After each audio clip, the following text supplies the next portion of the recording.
салом, як хабар. 21 фурудгоҳи маҳаллӣ ки ба тавозуни вазорати дифоъ гузаронида шуданд, аз ҳисоби маблағҳои хизмати пулакӣ барқарор карда мешаванд.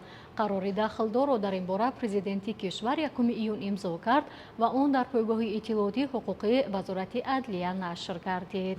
дар қарор гуфта шудааст ки вазорати дифоъи кишвар аз ҳисоби маблағҳое ки барои адои хизмати ҳарбӣ дар ҳайати захираҳои даъвати сафарбарӣ пешбинӣ гардидааст, барқарорсозӣ ва дар ҳолати омодабошии доимӣ қарор додани фурудгоҳҳоро таъмин кунад. ҳоло нархи хизмати ҳарбии пулакӣ дар кишвар 54 000 сомонӣ аст ва аз ин ҳисоб дар давраи солҳои 2021-2023 ба ҳисоби махсуси вазорати дифоъ беш аз 113 миллион сомонӣ ворид гардидааст. парди фенкис завои омехта барои фарзанди шумо. бо парди фенкис аз ширкати вегафарм хурдсоли шумо дураста ба аз дунёи кӯдакӣ лаззат мебарад.